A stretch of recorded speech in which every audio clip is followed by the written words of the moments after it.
안녕하세요. 저는 올해 51세 대기업에서 전략기획팀 부장을 하고 있는 이종현입니다. 26년간 같은 회사를 다니면서 수많은 프로젝트를 기획하고 실행해온 사람이에요. 회사에서는 데이터로 말하는 남자라는 별명으로 불릴 정도로 모든 일을 논리적이고 체계적으로 접근하는 스타일입니다. 결혼 25년째, 대학생이 된 두 아이와 함께 평범하게 살아왔다고 생각했어요. 특히 아내 미영이는 가정적이고 경제관념이 뚜렷한 사람이라고 믿었습니다. 하지만 2년 전 봄, 아파트 재계약을 앞두고 발견한 충격적인 사실이 제 모든 생각을 바꿔놓았어요. 아내가 3년간 숨겨온 3억 원의 투자 실패. 그 순간 저는 회사에서 늘 하던 대로 감정을 배제하고 냉정하게 분석하기 시작했습니다. 그리고 체계적인 목표 설정과 계획 실행 점검 개선 방식을 활용해서 이 문제를 체계적으로 해결해 나갔어요. 지금 돌이켜보면 그때의 전략적 접근법이 제 인생 최고의 프로젝트였던 것 같습니다. 감정에 휩쓸렸다면 절대 이런 결과를 얻을 수 없었을 거예요. 그 이상함을 처음 감지한 건 2022년 2월이었습니다. 회사에서 분기별 실적 분석을 마치고 집에 와서 습관적으로 가계부를 정리하던 중이었어요. 저는 26년간 전략기획 업무를 해오면서 모든 데이터를 체계적으로 관리하는 습관이 몸에 배어 있었거든요. 엑셀로 만든 우리 집 가계부는 꽤 정교했습니다. 월별 수입과 지출을 카테고리별로 분류하고 전년 동월 대비 증감률까지 자동 계산되도록 설계해뒀어요. 그런데 그날 1월 데이터를 입력하면서 뭔가 이상한 패턴을 발견했습니다. 미영이가 관리하는 생활비 항목에서 설명되지 않는 지출이 늘어나고 있었어요. 2021년 하반기부터 월 평균 50만 원씩 용도 불명의 지출이 꾸준히 발생하고 있었습니다. 미영이에게 물어보면 늘 생필품이나 의료비라고 대답했는데 실제로는 그런 항목들은 별도로 기록되고 있었거든요. 더 자세히 분석해보니 패턴이 보였습니다. 매월 15일과 30일 전후로 집중적인 현금 인출이 있었어요. 한 번에 30에 50만 원씩 정확히 은행 영업시간 내에 이루어지는 패턴이었습니다. 이건 일반적인 생활비 사용 패턴과는 명확히 달랐어요. 회사에서 고객 행동 패턴을 분석할 때 쓰던 방식을 적용해봤습니다. 시계열 분석을 통해 지출 패턴의 변화 지점을 찾아보니 2021년 5월부터 명확한 변화가 시작되었다는 걸 확인할 수 있었어요. 그때부터 미영이의 행동 변화도 관찰하기 시작했습니다. 제가 집에 있을 때 핸드폰을 보는 시간이 확연히 늘어났어요. 예전에는 저녁 시간에 우리 가족끼리 대화를 나누곤 했는데 최근 몇 달간은 미영이가 계속 핸드폰 화면만 보고 있었습니다. 더 구체적으로 측정해보니 저녁 7시부터 10시까지 3시간 중에서 약 2시간 30분을 핸드폰에 집중하고 있었어요. 그리고 제가 말을 걸면 뭔가 놀라는 듯한 반응을 보이면서 재빨리 화면을 끄곤 했습니다. 주말 외출 패턴도 변했어요. 예전에는 쇼핑이나 영화 관람 같은 여가 활동을 함께 했는데 최근에는 혼자 나가는 일이 늘었습니다. 핑계는 항상 친구들과의 모임이었지만 돌아오는 시간이 일정하지 않았어요. 저는 이런 변화들을 객관적으로 기록하기 시작했습니다. 회사에서 프로젝트 리스크를 관리할 때 쓰던 체크리스트 방식을 응용해서 미영이의 행동 변화를 정량적으로 측정하기 시작한 거예요. 3월까지 2개월간 관찰한 결과 명확한 패턴이 드러났습니다. 재정적 이상 신호와 행동 변화 신호가 정확히 일치하고 있었어요. 회사에서 제가 늘 하던 말처럼 우연의 일치는 없다는 원칙을 적용하면 이건 분명히 뭔가 숨겨진 요인이 있다는 뜻이었습니다. 하지만 저는 성급한 결론을 내리지 않았어요. 전략기획팀에서 26년간 일하면서 배운 게 있다면 가설을 세우더라도 충분한 데이터로 검증해야 한다는 것이었거든요. 그래서 더 확실한 증거가 나올 때까지 침묵을 지키기로 했습니다. 그런데 4월 중순 결정적인 계기가 찾아왔어요. 우리가 살고 있던 아파트의 전세 계약이 만료되면서 재계약을 해야 하는 상황이 되었습니다. 집주인이 전세금을 2억에서 2억 5천만 원으로 올려달라고 요청해왔거든요. 5천만 원 추가 자금을 마련하기 위해 은행에 담보대출 상담을 받으러 갔을 때 제가 예상했던 것과 전혀 다른 결과가 나왔습니다. 우리 집 자산 규모로는 충분히 받을 수 있어야 할 대출 한도가 크게 부족하다는 거였어요. 은행 직원이 보여준 신용조회서를 보는 순간 저는 그동안의 모든 의문이 해결되는 걸 느꼈습니다. 미영이 명의로 이미 상당한 규모의 대출이 실행되어 있었거든요. 그것도 제가 전혀 모르는 사이에 말이에요. 그날 은행에서 집으로 돌아오는 길에 저는 머릿속으로 계속 계산을 하고 있었습니다. 미영이 명의로 실행된 대출 총액이 1억 3천만 원이었거든요. 신용대출 8천만 원, 담보대출 5천만 원. 이 정도 규모라면 분명히 큰 목적이 있었을 거라는 추론이 가능했어요. 집에 도착해서 저는 평소처럼 차분하게 행동했습니다. 미영이에게 은행에서 있었던 일을 자연스럽게 말하면서 그녀의 반응을 관찰했어요. 예상했던 대로 미영이는 당황스러워했습니다. 얼굴이 창백해지면서 말을 제대로 잇지 못하더라고요. 그날 밤 미영이가 잠든 후 저는 본격적인 조사를 시작했습니다. 회사에서 실사 듀 딜리전스를 할 때처럼 체계적으로 접근하기로 했어요. 우선 미영이의 핸드폰과 컴퓨터에서 접근 가능한 모든 데이터를 수집했습니다.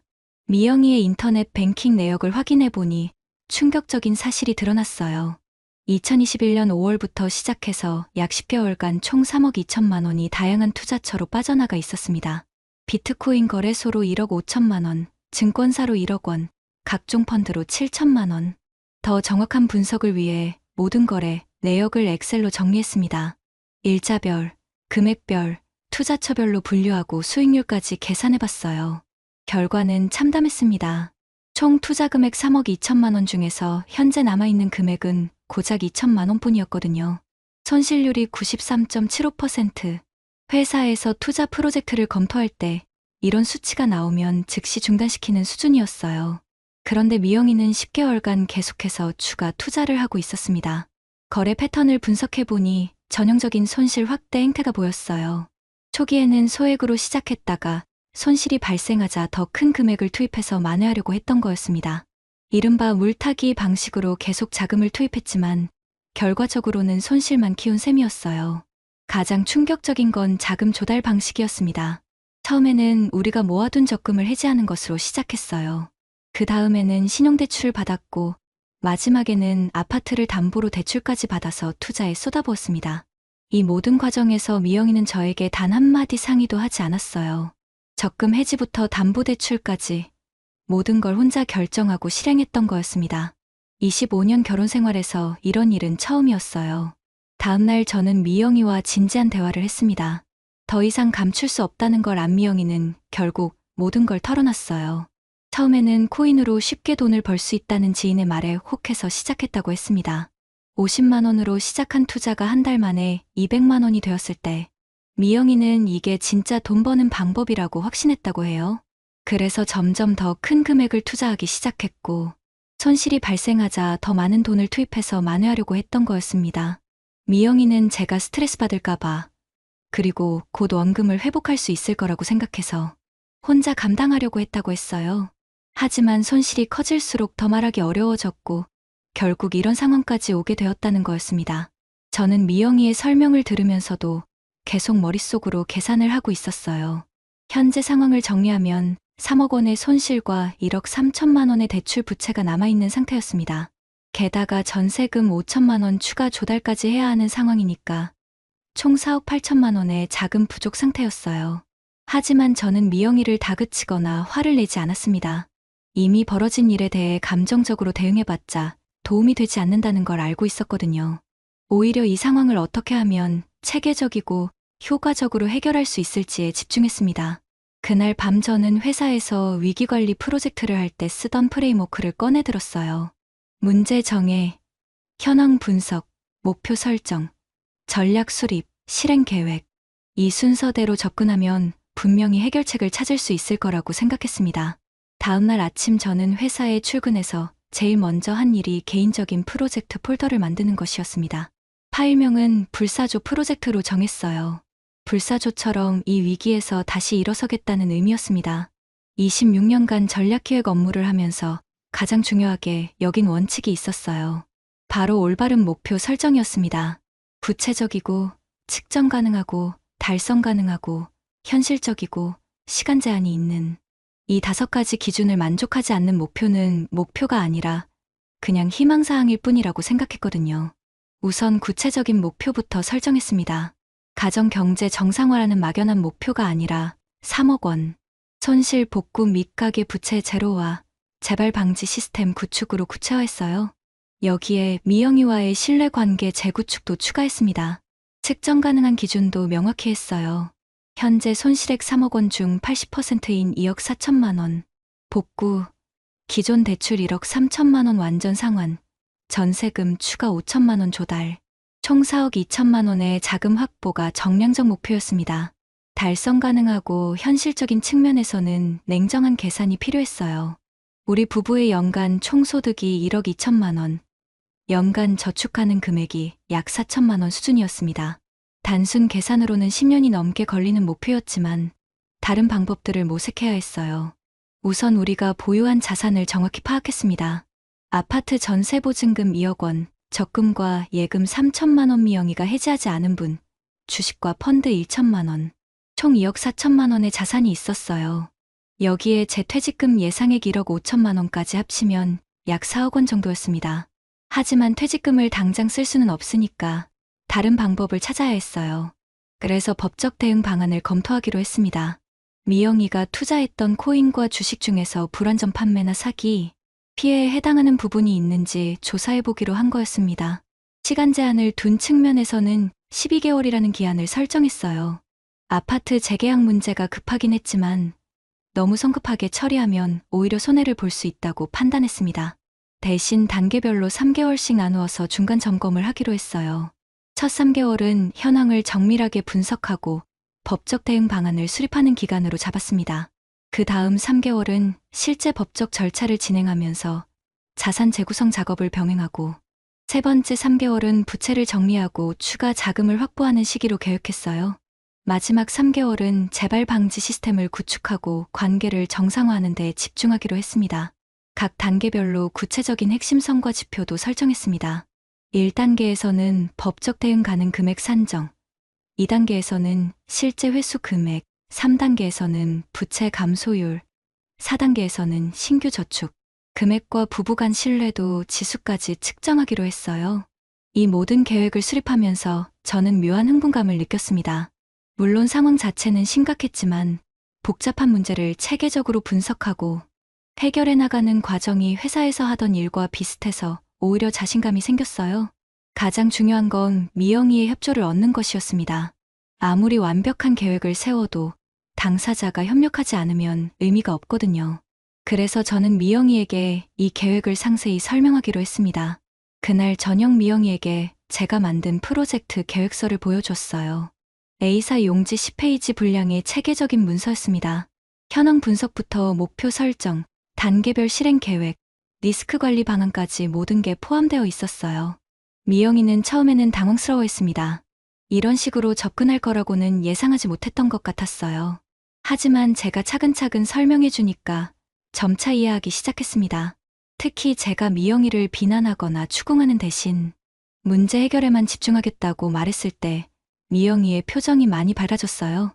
그리고 앞으로는 모든 의사결정을 함께 하자고 제안했습니다. 미영이도 이 계획에 동의했습니다. 사실 혼자서 이 문제를 감당하는 게 너무 힘들었다고, 이제라도 함께 해결할 수 있게 되어서 다행이라고 했어요. 그날 밤 저는 프로젝트 킥오프 미팅 자료를 정리했습니다. 내일부터 본격적인 실행에 들어가기 전에 필요한 모든 준비를 마쳤어요. 회사에서 수십 번 해봤던 일이지만 이번만큼은 정말 중요한 프로젝트였습니다. 프로젝트 피닉스의 실행 1주차, 저는 본격적인 전략 기획에 들어갔습니다. 회사에서 신사업 기획을 할 때처럼 모든 가능성을 열어두고 다각도로 접근해보기로 했어요. 우선 전문가 네트워크를 구축하는 것부터 시작했습니다. 혼자서 할 수 있는 일에는 한계가 있으니까 각 분야별로 최고의 전문가들을 찾아서 자문을 구하기로 한 거였습니다. 첫 번째로 접촉한 건 법무법인이었어요. 회사에서 거래하던 법무법인의 금융분쟁 전문 변호사에게 상담을 요청했습니다. 미영이의 투자 내역을 자세히 검토해본 결과 생각보다 많은 법적 대응 여지가 있다는 걸 알 수 있었어요. 특히 비트코인 투자 과정에서 불완전 판매가 의심되는 부분이 있었습니다. 미영이가 거래했던 코인 거래소에서 고수익을 보장한다면서 과도한 레버리지 투자를 권유했던 거였어요. 이 부분은 충분히 소송으로 진행할 수 있다고 했습니다. 두 번째로는 재정관리 전문가를 찾았어요. 공인재무설계사 자격을 가진 재무설계사와 상담을 했더니 우리 가정의 재정 구조를 완전히 재편할 필요가 있다고 하더라고요. 현재 상황에서 가장 효율적인 방법은 기존 아파트를 매각하고 더 작은 집으로 이주하는 것이었습니다. 아파트 시세가 4억 2천만 원 정도였는데 전세 보증금 2억 원을 빼면 2억 2천만 원의 현금 확보가 가능했어요. 세 번째로는 세무사와 상담했습니다. 투자 손실에 대한 세무 처리 방안과 부동산 매각 시 발생할 수 있는 세금 문제를 검토해야 했거든요. 다행히 투자 손실분은 손익통산으로 세금 절약 효과가 있고 아파트 매각도 1세대 1주택이라서 양도소득세가 면제된다는 좋은 소식을 들을 수 있었습니다. 이렇게 전문가들과의 상담을 마친 후 저는 종합적인 실행 전략을 수립했어요. 총 5개의 단계로 구성된 다면적 접근 방식이었습니다. 1단계 법적 대응을 통한 피해 회복, 코인거래소 상대 불안전 판매 소송 진행으로 약 7천만 원 회수 목표, 승소 확률 70%, 소송 기간 6개월, 변호사 비용 1천만 원 투입 계획이었습니다. 2단계 부동산 자산 재구성, 현재 아파트 매각 후 3억 원대 아파트로 이주, 차액 2억 2천만 원 중 대출 상환에 1억 3천만 원, 생활안정자금으로 9천만 원 확보하는 계획이었어요. 3단계 투자 포트폴리오 정리, 미영이가 아직 보유 중인 주식과 펀드 2천만 원 전량 매각, 추가 손실 방지와 현금 확보가 목적이었습니다.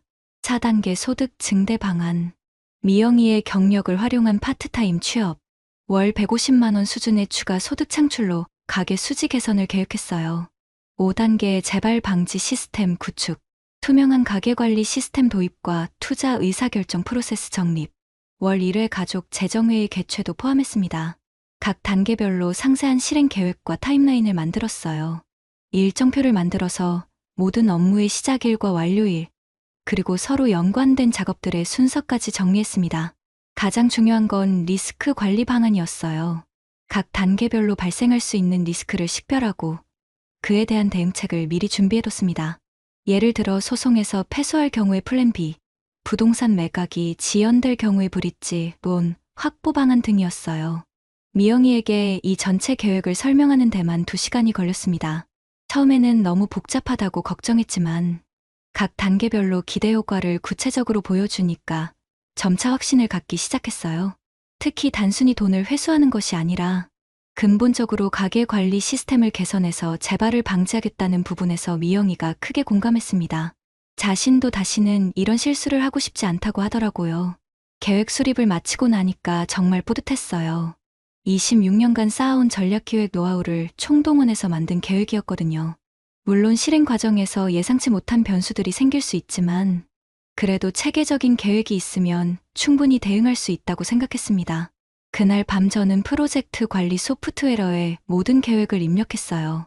매일 진행 상황을 업데이트하고 주간 리포트를 작성해서 미영이와 공유하기로 했습니다. 마치 진짜 회사 프로젝트를 하는 것처럼 말이에요. 실행 2주차부터 저는 정말 바쁜 나날을 보냈습니다.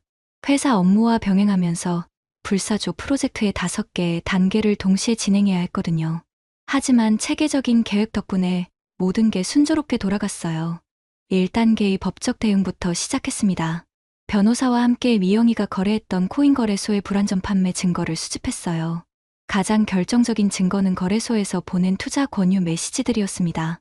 미영이의 카카오톡과 문자 메시지를 모두 백업해서 분석해보니 거래소 직원이 명백히 허위 정보를 제공했다는 걸 확인할 수 있었어요. 월 30% 수익 보장, 원금 손실 위험 제로 같은 표현들이 그대로 남아있었거든요. 2주 만에 소장을 제출했고 예상보다 빠르게 1차 조정 일정이 잡혔습니다. 변호사가 승소 가능성이 높다고 자신감을 보였어요.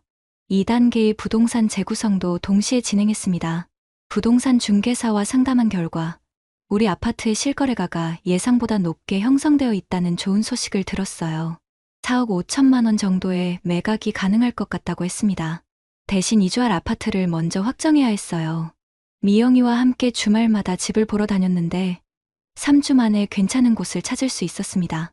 현재 집에서 10분 거리에 있는 3억 2천만 원짜리 아파트였어요. 가장 까다로웠던 건 기존 집주인과의 협상이었습니다. 전세 계약 해지와 이주 일정을 맞춰야 했거든요. 다행히 집주인도 매매를 원하고 있었기 때문에 서로 윈윈하는 조건으로 합의할 수 있었습니다. 3단계의 투자 포트폴리오 정리는 가장 간단했어요. 미영이가 보유하던 주식과 펀드를 모두 매각해서 2,300만 원의 현금을 확보했습니다. 원금에 비하면 큰 손실이었지만 더 이상의 손실을 막는다는 의미에서는 옳은 선택이었어요. 4단계의 소득 증대 방안에서는 미영이의 적극적인 협조가 있었습니다. 결혼 전에 회계 업무를 했던 경력을 살려서 세무사 사무소의 파트타임 직원으로 취업했어요. 주 3일, 하루 6시간 근무로 월 180만 원을 받기로 했습니다.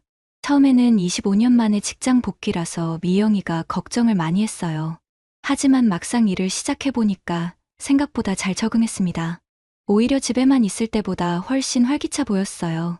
가장 중요한 5단계의 재발 방지 시스템 구축도 차근차근 진행했습니다. 우선 모든 금융계좌를 투명하게 공개하고 월 1회 가족 재정회의를 개최하기로 했어요. 새로운 가계부 시스템도 도입했습니다. 단순한 가계부가 아니라 예산 대비 실적을 분석하고 월별 재정 목표를 설정하는 체계적인 시스템이었어요. 미영이도 이 시스템을 배워서 함께 관리하기로 했습니다. 투자 의사결정 프로세스도 정립했어요. 100만 원 이상의 투자나 지출은 반드시 부부가 함께 검토하고 외부 전문가의 조언을 구한 후에 결정하기로 했습니다. 실행 6주차에 첫 번째 성과가 나타났습니다. 코인 거래소와의 조정에서 6,500만 원 배상에 합의한 거였어요. 처음 목표했던 7천만 원보다는 조금 적었지만 소송 비용과 시간을 고려하면 만족할 만한 결과였습니다. 부동산 매매 계약도 성사되었어요. 4억 4천만 원의 매각이 확정되었고 2주할 아파트도 계약을 마쳤습니다. 차액으로 1억 2천만 원의 현금이 확보될 예정이었어요. 이때까지의 성과를 정리해보니 정말 놀라웠습니다. 6주 만에 총 8,800만 원의 현금을 확보한 거였거든요. 코인 거래소 배상금 6,500만 원, 부동산 차익 1억 2천만 원, 투자 포트폴리오 정리 2,300만 원. 하지만 아직 갈 길이 멀었어요. 기존 대출 1억 3천만 원을 상환하고 나면 실질적으로는 7,500만 원 정도만 남는 상황이었습니다. 목표했던 완전한 복구까지는 더 많은 노력이 필요했어요. 그래도 계획대로 진행되고 있다는 사실 자체가 큰 동력이 되었습니다. 미영이도 처음에는 반신반의했지만 실제 성과가 나오니까 완전히 신뢰하기 시작했어요. 특히 미영이가 직장에 다니면서 자신감을 회복한 것이 가장 큰 변화였습니다. 투자 실패로 한동안 위축되어 있었는데 이제는 적극적으로 가계 재건에 참여하고 있었어요. 실행 12주차, 즉 3개월이 지난 시점에서 저는 첫 번째 중간평가를 실시했습니다. 계획 실행 점검 개선 방식에서 점검 단계에 해당하는 중요한 시점이었어요. 계획 대비 실제 성과를 정확히 측정하고 필요한 조정 사항을 도출해야 했거든요. 우선 정량적 성과부터 점검했습니다. 목표 대비 달성률을 핵심 성과 지표별로 분석해봤어요. 자금 확보 목표 4억 2천만 원 중 현재까지 2억 1천만 원을 달성해서 50% 달성률을 기록했습니다. 코인 거래소 배상금 6,500만 원, 부동산 매각 차익 1억 2천만 원, 투자 포트폴리오 정리 2,300만 원, 미영이 급여 3개월분 540만 원까지 합친 금액이었어요. 하지만 기존 대출 1억 3천만 원을 상환하고 나면 실제 순증가액은 8천만 원 정도였습니다. 목표 달성률로는 19% 수준이어서 아직 갈 길이 멀었어요. 가장 큰 문제는 추가 자금 확보 방안이 한정적이라는 것이었습니다. 큰 금액을 한 번에 확보할 수 있는 방법들은 이미 다 실행했거든요. 앞으로는 미영이의 근로소득과 재보너스, 그리고 절약을 통한 저축에 의존해야 하는 상황이었어요. 이 상황에서 저는 전략을 수정하기로 했습니다. 완전한 원금 회복이라는 목표를 고집하기보다는 현실적으로 달성 가능한 수준으로 조정하는 게 필요하다고 판단했어요. 새로운 목표는 2년 내에 순자산 1억 5천만 원 확보로 설정했습니다. 기존 목표보다는 낮지만 현재 상황에서는 더 현실적인 목표였어요. 그리고 무엇보다 안정적인 가계 관리 시스템을 구축하는 것이 더 중요하다고 생각했습니다. 정성적 성과도 점검해봤어요. 가장 큰 변화는 미영이의 태도였습니다. 투자 실패 직후에는 위축되고 자신감을 잃었던 모습이었는데 이제는 적극적으로 가계 재건에 참여하고 있었어요. 특히 직장 생활을 시작한 후 미영이가 많이 달라졌습니다. 경제적으로 기여하고 있다는 자부심이 생겼고 투자에 대한 올바른 관점도 갖게 되었어요. 이제는 작은 지출도 신중하게 검토하는 습관이 생겼습니다. 우리 부부의 소통 방식도 크게 개선되었어요. 월 1회 가족 재정회의를 통해서 모든 재정 상황을 투명하게 공유하고 있었습니다. 예전에는 각자가 따로 관리하던 것을 이제는 완전히 통합해서 관리하고 있었어요. 하지만 몇 가지 우려 사항도 발견했습니다. 가장 큰 문제는 미영이의 스트레스 수준이었어요. 직장 생활과 가게 재건을 동시에 하다 보니까 피로감을 호소하는 일이 늘어났습니다. 그래서 저는 미영이의 업무량을 조절하기로 했어요. 주 3일 근무를 주 2.5일로 줄이는 대신 장기적으로 지속 가능한 방향으로 조정했습니다. 단기간에 무리해서 큰 성과를 내려고 하기보다는 꾸준히 지속할 수 있는 수준을 유지하는 게 더 중요하다고 생각했거든요. 또 다른 조정 사항은 투자 재개 시점에 대한 것이었습니다. 미영이는 손실을 빨리 만회하고 싶어서 안정적인 투자를 다시 시작하자고 제안했어요. 하지만 저는 최소 1년은 더 기다려야 한다고 생각했습니다. 이 문제로 우리는 진지한 토론을 했어요. 미영이는 너무 보수적이라고 했고, 저는 아직 리스크 관리 시스템이 완전히 자리 잡지 않았다고 주장했습니다. 결국 6개월 후에 다시 검토하기로 타협했어요. 이 과정에서 저는 중요한 깨달음을 얻었습니다. 아무리 완벽한 계획을 세워도 실행 과정에서는 예상치 못한 변수들이 계속 발생한다는 것이었어요. 그래서 정기적인 점검과 조정이 필수적이라는 걸 다시 한번 확인할 수 있었습니다. 3개월 차 점검을 마치고 나서 저는 수정된 계획서를 작성했어요. 목표와 일정을 현실에 맞게 조정하고 새로 발견된 리스크에 대한 대응 방안도 추가했습니다. 무엇보다 중요한 건 미영이와의 합의였어요. 수정된 계획에 대해서 충분히 논의하고 서로가 납득할 수 있는 수준에서 최종 확정했습니다. 이제는 정말로 같은 목표를 향해 함께 가고 있다는 느낌이 들었어요. 4개월 차부터는 수정된 계획에 따라 다시 실행에 들어갔습니다. 이번에는 더 안정적이고 지속 가능한 방향으로 접근하기로 했어요. 속도는 조금 늦어질 수 있지만 확실한 성과를 낼 수 있을 거라고 확신했습니다. 수정된 계획으로 재시작한 지 6개월이 지났을 때 저는 불사조 프로젝트가 성공적으로 마무리되고 있다는 확신을 갖게 되었습니다. 계획 실행 점검 개선 방식의 마지막 단계인 개선, 즉 완성의 단계에 접어든 거였어요. 가장 눈에 띄는 변화는 우리 가정의 재정 상태였습니다. 9개월 동안의 체계적인 노력 끝에 순자산이 1억 2천만 원까지 회복되었어요. 당초 목표인 1억 5천만 원에는 못 미쳤지만 3억 원 손실 상황에서 이 정도 회복한 것만으로도 충분히 만족스러웠습니다. 더 중요한 건 안정적인 현금 흐름이 확보되었다는 점이었어요. 미영이의 파트타임 소득 월 150만 원, 제 연봉 인상분 월 30만 원, 그리고 절약을 통한 저축 월 200만 원까지 합치면 월 380만 원의 순저축이 가능한 구조가 되었습니다.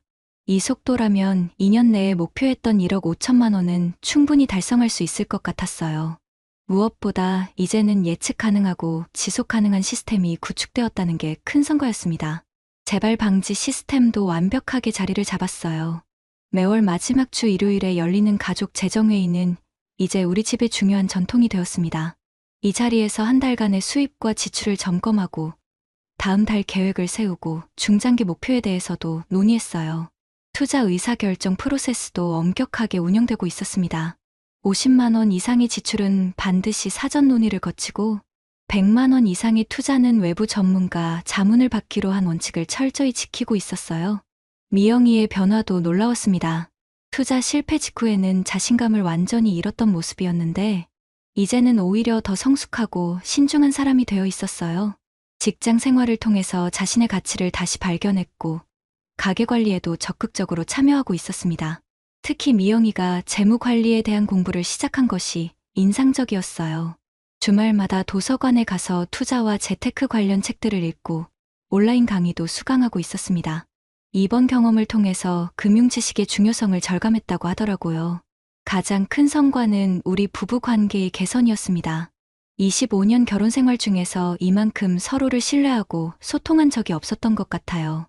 위기를 함께 극복하는 과정에서 진정한 동반자가 된 느낌이었습니다. 아이들도 이런 변화를 느끼고 있었어요. 큰딸이 방학 때 집에 와서 부모님이 많이 달라졌다고 하더라고요. 예전에는 각자 바쁘게 지내느라 대화할 시간이 부족했는데 이제는 가족끼리 대화하는 시간이 늘어났다고 했습니다. 9개월간의 프로젝트를 마무리하면서 저는 종합적인 성과 평가를 실시했어요. 정량적 목표는 80% 달성, 정성적 목표는 100% 달성으로 평가했습니다. 가장 성공적이었던 부분은 체계적 접근법의 효과성이었어요. 감정적으로 대응했다면 절대 이런 결과를 얻을 수 없었을 거라고 확신했습니다. SMART 목표 설정부터 PDCA, 사이클 적용까지 26년간 쌓아온 전략기획 노하우가 빛을 발한 순간이었어요. 아쉬웠던 부분은 초기 목표 설정이 너무 이상적이었다는 점이었습니다. 완전한 원금 회복이라는 목표는 현실적으로 달성하기 어려웠어요. 하지만 중간에 목표를 현실적으로 조정한 덕분에 더 나은 결과를 얻을 수 있었습니다. 이 경험을 통해서 저는 중요한 교훈을 얻었어요. 위기 상황에서도 침착함을 잃지 않고 체계적으로 접근하면 반드시 해결책을 찾을 수 있다는 것이었습니다. 그리고 혼자서 모든 걸 해결하려고 하지 말고 전문가의 도움을 적극적으로 활용하는 것이 중요하다는 점도 깨달았어요. 미영이에게도 이 과정이 큰 성장의 기회가 되었습니다. 실패에서 배우는 게 얼마나 소중한지, 그리고 부부가 진정으로 하나가 된다는 것이 무엇인지 경험할 수 있었어요. 불사조 프로젝트의 공식 종료일을 12월 31일로 정했습니다. 정확히 1년간의 프로젝트였어요. 그날 밤 미영이와 함께 축배를 들면서 저는 정말 뿌듯했습니다. 인생에서 가장 어려웠던 위기를 가장 체계적이고 완벽하게 극복해낸 거였거든요. 지금은 2024년 가을입니다. 불사조 프로젝트가 끝난 지도 어느덧 2년이 지났어요. 카페에서 이 글을 쓰고 있는 지금, 저는 그때의 모든 과정이 정말 꿈만 같다는 생각이 듭니다. 현재 우리 가정의 순자산은 2억 3천만 원입니다. 당초 목표였던 1억 5천만 원을 훨씬 뛰어넘은 수치예요. 미영이의 파트타임 소득도 월 200만 원으로 늘어났고, 저도 작년에 상무로 승진하면서 연봉이 크게 올랐습니다. 무엇보다 안정적인 재정관리 시스템이 완전히 자리를 잡았어요. 매월 가족 재정회의는 이제 너무나 자연스러운 일상이 되었고, 모든 금융 의사결정을 투명하게 공유하고 있습니다. 투자도 조심스럽게 재개했어요. 하지만 예전의 미영이와는 완전히 다른 방식으로 접근하고 있습니다. 충분한 공부와 검토를 거쳐서 안전한 상품 위주로 포트폴리오를 구성했어요. 현재까지 연 7% 정도의 안정적인 수익을 내고 있습니다. 가장 큰 변화는 미영이의 성장입니다. 이제는 재무관리 분야에서 저보다 더 전문적인 지식을 갖고 있어요. 작년에는 아예 재무설계사 자격증까지 취득했거든요. 현재 다니고 있는 세무사 사무소에서도 핵심 인재로 인정받고 있습니다. 무엇보다 그때의 경험이 우리 부부에게 준 가장 큰 선물은 진정한 신뢰였어요. 25년 결혼 생활에서 가장 큰 위기였지만 그 위기를 함께 극복하면서 서로에 대한 믿음이 더욱 깊어졌습니다. 아이들도 그때의 경험을 통해서 많은 걸 배웠다고 해요. 큰딸은 경영학과에서 재무관리를 전공하고 있는데 부모님의 위기 극복 과정이 큰 자극이 되었다고 합니다. 둘째 아들도 문제가 생겼을 때 감정적으로 대응하지 않고 체계적으로 접근하는 법을 배웠다고 하더라고요. 지난 2년 동안 저는 회사에서도 위기관리 전문가로 인정받고 있어요. 개인적인 경험을 바탕으로 한 실무적 노하우가 많은 프로젝트에서 빛을 발했거든요. 특히 어려운 상황에서도 침착함을 잃지 않고 체계적으로 접근하는 능력이 크게 향상되었습니다. 최근에는 후배들에게도 자주 조언을 해주고 있어요. 어떤 위기든 체계적으로 접근하면 반드시 해결책이 있다. 감정적 대응은 문제를 더 키울 뿐이다. 전문가의 도움을 적극적으로 활용하라. 같은 원칙들을 전해주고 있습니다. 얼마 전에는 회사 동료 한 분이 비슷한 상황에 처했을 때 상담을 요청해왔어요. 저는 그분에게 제가 사용했던 SMART 목표 설정과 PDCA 사이클 방법론을 상세히 설명해드렸습니다. 그 결과 그분도 성공적으로 문제를 해결할 수 있었어요. 이런 경험을 할 때마다 저는 정말 뿌듯합니다. 제가 겪었던 힘든 경험이 다른 사람들에게는 도움이 될 수 있다는 게 얼마나 의미 있는 일인지 깨닫게 되거든요. 지금 돌이켜보면 그때의 위기가 오히려 저희 가족에게는 축복이었던 것 같아요. 만약 그 일이 없었다면 미영이는 계속 투자에 대한 잘못된 관념을 갖고 있었을 테고 저희 부부는 여전히 각자 따로 가게를 관리했을 거예요. 무엇보다 제가 26년간 쌓아온 전략기획 능력이 개인적인 위기 상황에서도 이렇게 유용하다는 걸 확인할 수 있어서 정말 의미 있었습니다. 회사에서 하던 일이 인생에서도 그대로 적용될 수 있다는 게 신기했어요. 요즘 저는 이런 경험을 정리해서 책으로 쓸 생각도 하고 있어요. 중년 직장인의 위기관리 전략이라는 제목으로 말이에요. 실제 사례를 바탕으로 한 실용적인 내용이 될 것 같습니다. 미영이는 이제 자신의 과거 실패를 오히려 자랑스럽게 생각한다고 해요. 그 실패가 있었기에 지금의 성장이 가능했다는 거죠. 정말 성숙한 생각이라고 생각합니다. 지금 우리 부부는 다음 목표를 세우고 있어요. 10년 후 은퇴할 때까지 순자산 10억 원 달성이라는 새로운 프로젝트를 시작했거든요. 이번에는 처음부터 함께 계획을 세우고 있습니다. 그때의 경험이 없었다면 상상도 할 수 없었던 일이에요. 위기가 기회가 될 수 있다는 말이 정말 맞는 것 같습니다. 중요한 건 그 위기를 어떻게 대처하느냐는 거죠. 26년간 전략기획 업무를 하면서 배운 가장 중요한 교훈은 계획 없는 목표는 그냥 소원일 뿐이라는 것이었어요. 그리고 그 교훈이 인생에서도 그대로 적용된다는 걸 몸소 체험할 수 있었습니다. 지금 돌이켜보니 그 위기가 저에게 가장 소중한 교훈을 가르쳐줬습니다. 감정적으로 대응하면 문제가 더 커지지만 체계적으로 접근하면 어떤 위기든 반드시 해결할 수 있다는 것을 몸소 경험했어요. 26년간 전략기획 업무를 하면서 쌓아온 모든 노하우가 실제 인생에서 이렇게 빛을 발할 줄은 몰랐습니다.